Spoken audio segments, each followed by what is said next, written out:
vivo, en vivo, en vivo. Redes al aire por comunicación.com. Ideas por un mundo mejor. Redes, redes, redes. Enciende tus ideas. Al aire, al aire, al aire, al aire. Televisión online. Hola amigos de Redes al Aire, estamos ya de regreso. Nos acompaña Carmen Contreras vía telefónica en la Ciudad de México. Y pues bueno, con ella siempre hablamos temas de urbanismo y de conciencia urbana. Y en este momento en el que hubo un temblor de 6.5 en la escala de Richter, pues Carmen Contreras, buenos días. ¿Cómo se percibe el ambiente en la Ciudad de México? Mira, afortunadamente, buenos días a todos, afortunadamente está todo tranquilo, ya hay bastante experiencia en lo que se refiere a protección civil, de cómo manejar todo este asunto de los sismos, la ciudadanía está muy consciente también de qué hacer, el constante trabajo de simulacros que hay por parte de las delegaciones, por parte del gobierno del Distrito Federal ayuda mucho a que haya un sentimiento de organización ante esto y afortunadamente pues el ambiente es muy tranquilo, no ha pasado a mayores, lo de siempre quizá es que mucha gente entra en pánico y también tiene dudas sobre el estado físico de los inmuebles en donde está habitando y bueno pues ese es el apoyo que se le brinda al ciudadano por lo general, de que esté tranquilo, de que sus propiedades, su propiedad, su inmueble está en buenas condiciones. Y bueno, yo creo que la experiencia del sismo del 85 pues nos ha hecho madurar mucho en cómo manejar esta situación y sobre todo pues el trabajo de la sociedad civil organizada. Pues una felicitación a toda la gente en México que, bueno, sorprendentemente está teniendo una actitud bastante madura. Ahora estábamos comentando con Juan José Solís, quien es periodista mexicano, en la primera fase del programa, y decía, bueno, es que no he llegado a la oficina porque la gente está pues prácticamente en la calle cuando sale de sus edificios, pero me dice Juan José, yo prefiero ver a la gente afuera, pues impidiendo un poco el tráfico, pero pues no dentro de los edificios y que se caiga, ¿no? O sea, pues hay una conciencia por todos lados, tanto de los conductores como de la gente que está adentro, ¿no? Sí, así es, y en las escuelas, en las instituciones que pues a esta hora justamente están en labores, pues sí hay un trabajo muy intenso de el manejo de la organización para salir de los inmuebles, estar afuera un rato, que se haga una especie de peritaje muy rápido sobre las condiciones que hay para que vuelvan a ocupar las oficinas y vuelvan las actividades normales. Eso es algo que ya cotidianamente se trabaja con la ciudadanía, te repito, el gobierno del Distrito Federal tiene muchos mecanismos para hacerlo, las delegaciones también lo trabajamos mucho, y eso ayuda a que pues haya esta sensación de seguridad por parte de la ciudadanía, ya no se entra en este descontrol y pues adquiere una mayor confianza, pero es un trabajo sumamente coordinado y organizado entre la sociedad civil y gobierno, ahí no es una sola parte, ahí es la colaboración de ambos.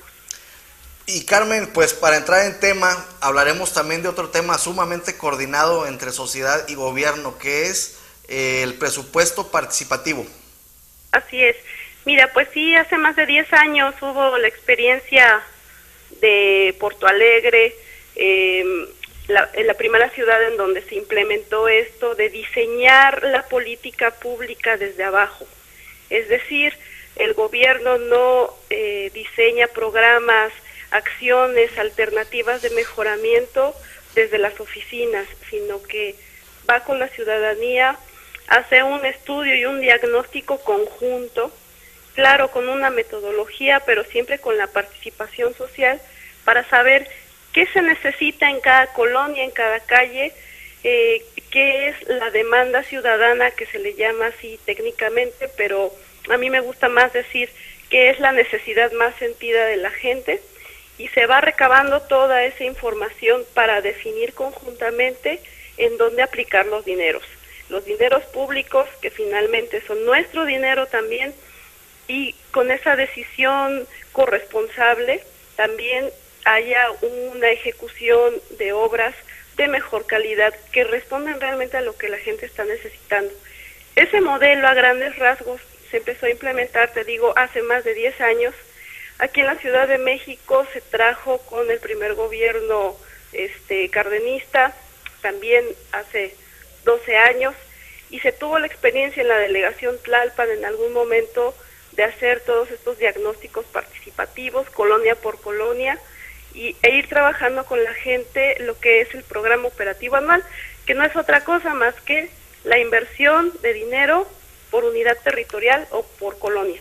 Carmen, hay un fundamento jurídico, es decir, no es nada más una medida que podríamos llamarle oportunista de pronto, de preguntarle a los ciudadanos. Hay una estructura jurídica que sustente toda esta actividad de la democracia participativa. Así es, claro que la hay, que es la propia Ley de Participación Ciudadana para el Distrito Federal, que siempre ha sido la base para tener estos mecanismos de participación social a través de los cuales se recaba lo que es las demandas ciudadanas, qué es lo que requiere la gente a través de estas figuras de los comités ciudadanos, que ahora son consejos ciudadanos también en cada una de las delegaciones, va generando esta corresponsabilidad social. La Ley de Participación Ciudadana en el año pasado, en mayo del año pasado, se modificó para crear estas nuevas figuras que fueran más sólidas y consistentes en lo que es la planeación participativa. Se modificó después de un amplio debate entre los tres partidos principales de la Asamblea Legislativa, con mucha polémica.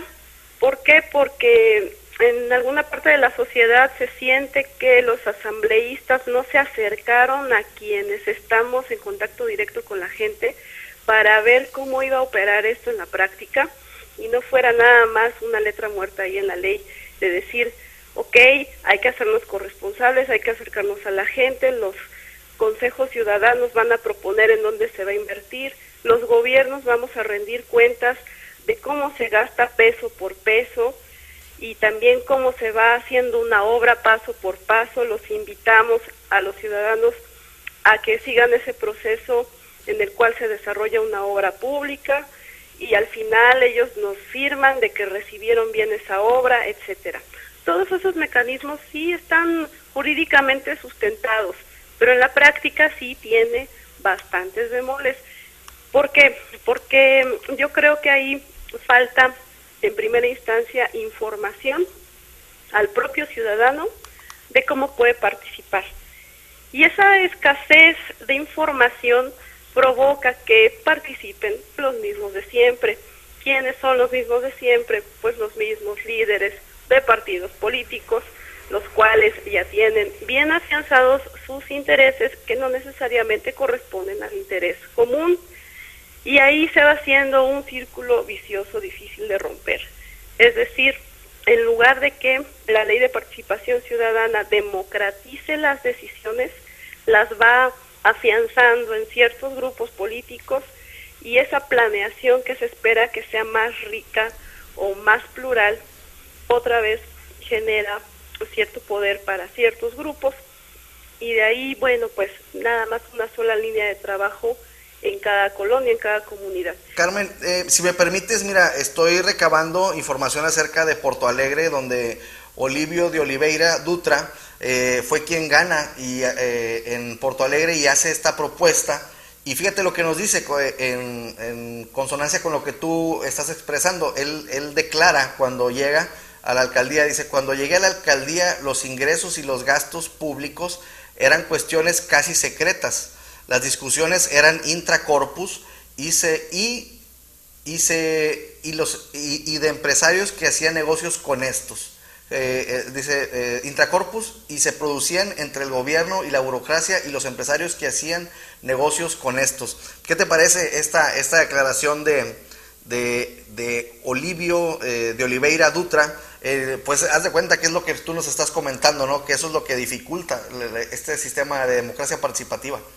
Así es, pues Oliveira sí tenía esa visión de que la primera cuestión a atacar era la transparencia, la falta de transparencia en los gobiernos, y como dijo alguna vez Héctor Castillo Bertier, un gran sociólogo de la UNAM, y que también fue, por cierto, funcionario público en una delegación, estos mecanismos de participación son mecanismos antiburócratas, así decía él. ¿Por qué? Porque no les vamos a dejar las decisiones a un servidor público que quizá tenga ahí sus relaciones de poder, no nada más con los partidos políticos, sino con las empresas que construyen, con los proveedores de bienes y servicios, con la comunidad, pero aquella comunidad que está preocupada más por un interés aislado que por el bienestar común en la ciudad. Entonces ellos dos señalan ese punto de la transparencia. Al hacer los presupuestos participativos, no nada más es el hecho de tomar la decisión en conjunto de dónde se va a invertir el dinero, sino dar seguimiento a todo el proceso que implica de cómo se va gastando ese dinero, cómo se va generando el bien o el servicio, si es satisfactorio o no, si la gente realmente siente que está cumpliendo con sus expectativas, y al final de cuentas dar el visto bueno. Y bueno, al final también lo que se espera es que el ciudadano quede conforme para que se apropie de ese bien, lo haga suyo y lo cuide, lo preserve, y se sigan generando medios de participación. Esto suena muy técnico a lo mejor porque pues estamos hablando de cuestiones de planeación urbana, pero en la práctica es algo muy evidente cuando vas a una colonia, a un barrio, y empiezas tú a dar la información de cuánto es el dinero que tiene el gobierno local para invertir en determinada colonia. Convocas a quienes representan, en este caso, a los consejos vecinales, y ellos tienen que emitir la opinión sobre cómo es que se tiene que invertir esa parte del presupuesto. Parece muy sencillo, pero hacer esa parte de convocatoria y de diálogo es un trabajo bastante intenso. Una vez que sientas a los actores involucrados, es generar un proyecto común que sea real, y estoy hablando de realidades técnicas, estoy hablando de realidades sociales, y estoy hablando también de realidades financieras, ¿no? Oye, Voy Carmen. a hacer un ejemplo muy sencillo. ¿Ah, sí? Puede ser que en una colonia necesiten un nuevo sistema de alumbrado público, que es una parte que discutíamos en el gabinete delegacional. Una colonia demanda un mejor alumbrado público porque está relacionado directamente con el asunto de la seguridad. La parte de Sendero Seguro, que muchos la conocen, es una calle bien iluminada, es una calle que va a combatir la delincuencia de manera indirecta. Entonces el ciudadano está consciente de eso. Hace un levantamiento en conjunto con los vecinos para decir, aquí falta iluminación, queremos ahorrar consumo de energía, que sean celdas solares que se instalen en estas calles a determinados metros de distancia, y que el mantenimiento, pues alguien tiene que hacerlo, no está contemplado por el ciudadano, por un hecho en sí mismo de que la delegación es la que procura ese mantenimiento. Uh-huh. Todos lados, el ciudadano ya lo da por entendido. Así es. Al traducirlo en monto de inversión, cada una de estas acciones implica también que el ciudadano esté informado de los costos, de la capacidad operativa de su gobierno para brindar ese mantenimiento, que contemple también que hay una normatividad que te impide poner determinadas luminarias en una calle a tantos metros de distancia, y que a lo mejor ese ciudadano también desconoce. Entonces ahí debe haber una gran capacidad del gobierno para poner en claro esos aspectos sin que se interprete como una falta de apertura o de transparencia, ¿no?, por parte de ese gobierno. Ese diálogo es bastante complejo, que si nosotros como gobierno no tenemos la habilidad suficiente para ponerlo en claro, corremos el riesgo incluso hasta de ser denostados por tratar de ocultar información, ¿no? Entonces, esa es la parte delicada en el asunto operativo, y ojalá los asambleístas me estén escuchando para que se acerquen un poco más a las delegaciones y a los gobiernos locales, para que tomen en consideración esos aspectos en la práctica que hay que estar trabajando con los ciudadanos. Oye, Carmen, mira, para cerrar, y ahora que estamos entrando a tiempos electorales, este Olívio de Oliveira gana Porto Alegre y luego después su partido, el PT, empieza a ganar otras alcaldías de pueblos cercanos y luego con esta propuesta pues llegan a hacer gobierno con Luis Ignacio Lula da Silva. Entonces por decirle a los políticos que si quieren una receta de éxito, pues es la democracia participativa, ¿no? Porque con esta idea de democratizar la participación ciudadana en el presupuesto, pues llegaron a conquistar la presidencia de su país. Entonces, cuando siempre, bueno, todos sabemos que Lula, si no mal recuerdo, ganó a la 4ª vez, ¿verdad? De que se postuló. Uh-huh. Entonces, pues bueno, nunca la tuvo sencilla, y cuando surge este concepto de democracia participativa, pues al parecer les funcionó muy bien como plataforma política, y llegan a la presidencia de la República, pues decirle a todos los partidos que aquí tenemos un buen ejemplo para allegarse de seguidores, ¿no? Pues sí, ese es un excelente ejemplo, siempre y cuando rompamos el círculo vicioso de otorgar el poder a un solo grupo por una cuestión partidista. Cuando nosotros podamos realmente incluir a toda la sociedad, brindándole la información, aclarándole que tiene esos medios a su alcance, aclarándole también que es un asunto de corresponsabilidad social para mejorar el entorno urbano, sí se pueden generar políticas públicas que recuperen la visión del ciudadano y no diseñadas sobre un escritorio, por muy académico y muy bueno en la teoría que sea.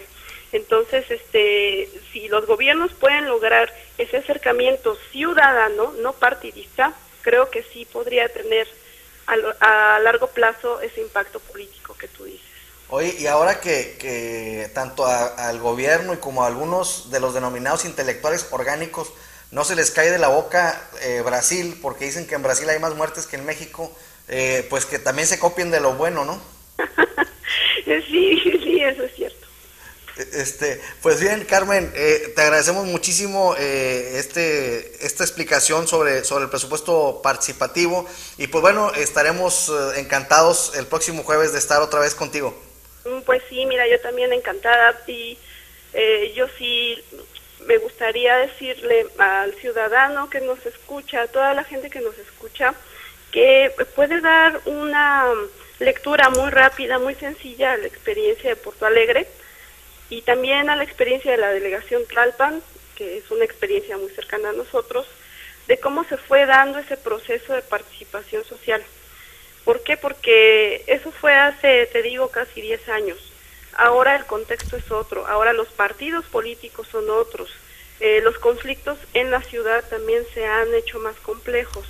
Entonces tendríamos que recuperar esa visión, pero adaptarla a la nueva circunstancia de que la sociedad ahorita está sumamente polarizada, no solamente por el asunto de la violencia, sino por la escasez de los servicios urbanos, está en puerta la escasez del agua, está desatada la inseguridad en algunas zonas de la ciudad, y ya no es tan difícil hablar de que haya un tejido social construido sobre bases firmes de valores y de cultura ciudadana. Ya no es tan sencillo como para garantizar el éxito de estos modelos que tuvieron esa parte positiva hace 10 años. Ahorita tendríamos que estar planteando, sí, presupuestos participativos, pero sí mayor conocimiento de la normatividad por parte del ciudadano y sobre todo mayor habilidad para el diálogo y para la apertura por parte de los gobiernos locales. Mejores perfiles técnicos, mejores perfiles de liderazgo, de liderazgo social. Carmen, podemos decir una frase: por el bien de todos los gobiernos, el empoderamiento de los ciudadanos, ¿no? Exacto, a mí sí me gusta la palabra empoderamiento porque tiene que ver con ese autoconocimiento que tiene la persona de su potencial para transformar las cosas. Esa es la palabra que define la habilidad del ciudadano para saber que puede incidir en su entorno. Además, la Constitución es muy clara en que la soberanía reside en el pueblo, y es el momento de empezar a hacerlo, ¿no, Carmen? Pues sí, es lo que comenta mucho mi jefe, el jefe delegacional en Azcapotzalco, él le gusta mucho la frase zapatista de mandar obedeciendo, y es obedeciendo ese mandato del pueblo, de la gente que está en la calle, con una gran expectativa de que se solucionen muchas cosas, pero también con una gran necesidad de organización, de coordinación y de información, y sobre todo de confianza en su gobierno, que es algo que tenemos que reconocer que hemos perdido durante muchos años, la hemos agotado esa confianza. No hablo nada más del gobierno local, obviamente hablo del gobierno federal también, que ese voto de confianza está ahorita completamente perdido. Así es, en esa frase recuerdo que la dijo Porfirio Muñoz Ledo al contestarle un informe de gobierno a Ernesto Zedillo, y causó un revuelo bárbaro. Así es.